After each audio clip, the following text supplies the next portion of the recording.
রসালো মুচমুচে গজা তো অনেক খেলেন, এবার একটু স্বাদ বদল করে নোনতা কিছু ট্রাই করা যাক। নমস্কার বন্ধুরা, আমি অপালা। অপালার রান্নাঘরে আপনাদের সকলকে স্বাগত জানাই। বাড়িতে থাকা খুব অল্প উপকরণ দিয়েই সঠিক পদ্ধতি এবং পরিমাপ মেনটেন করে আপনারাও কিন্তু বানিয়ে নিতে পারবেন এরকমই খাস্তা মুচমুচে স্ন্যাক্স। তাহলে চলুন আর দেরি না করে রেসিপিটা দেখে নিই। এখানে আমি একটা মেজারিং কাপ নিয়ে নিয়েছি। মেজারিং কাপের 3/4 কাপ অর্থাৎ ওজন অনুযায়ী 100 গ্রাম ময়দা আমি নিয়ে নিচ্ছি। এবার এই ময়দার মধ্যে দিয়ে দিচ্ছি 1 চিমটে নুন আর দিচ্ছি 20 গ্রাম বাটার। বাটারটা চাইলে আপনারা গলিয়েও দিতে পারেন।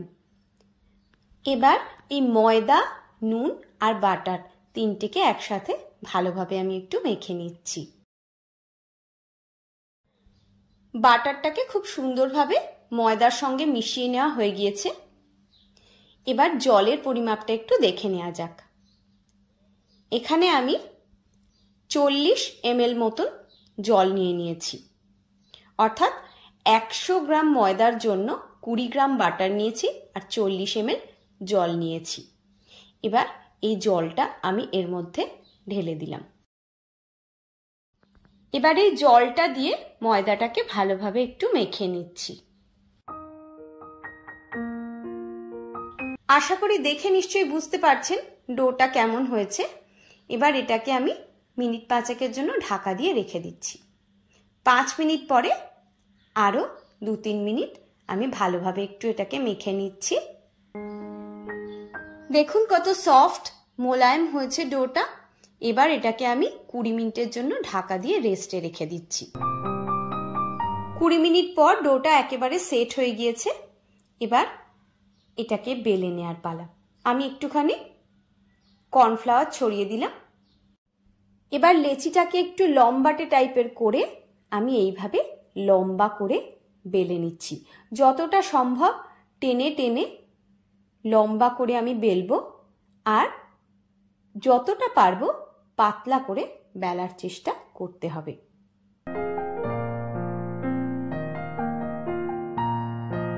এবার এর উপরে একটা ছাঁকনির সাহায্যে আমি একটু কর্নফ্লাওয়ার ছড়িয়ে দিচ্ছি আর তারপরে একটা টাইট করে রোল বানিয়ে নিচ্ছি এইভাবে। একেবারে শেষ প্রান্তটা একটু জল দিয়ে আমি ভালোভাবে আটকে দিচ্ছি যাতে এটা পরে খুলে না যায়। প্রথমেই দুটো ধার আমি কেটে বাদ দিয়ে দিলাম। দেখুন এর ভেতরের ভাঁজগুলো কিন্তু পরিষ্কার বোঝা যাচ্ছে। এবার এই ছুরি দিয়ে আমি সমান মাপে কয়েকটা দাগ কেটে নিচ্ছি। এবার এই দাগ বরাবর প্রত্যেকটা টুকরোকে আমি কেটে নিচ্ছি। এতে করে হবে কি, প্রত্যেকটা লেচির মাপটা কিন্তু বেশ সমান মতোই হবে। দেখেছেন কত সুন্দর হয়েছে প্রত্যেকটা টুকরো। এগুলো বেলে নেওয়ার আগে প্রত্যেকটার মাঝখানটা এইভাবে একটু প্রেস করে নেব, তাতে ভাঁজগুলো স্পষ্টভাবে যাতে আরো বোঝা যায়। তারপর আলতো হাতে এইভাবে বেলে নেব।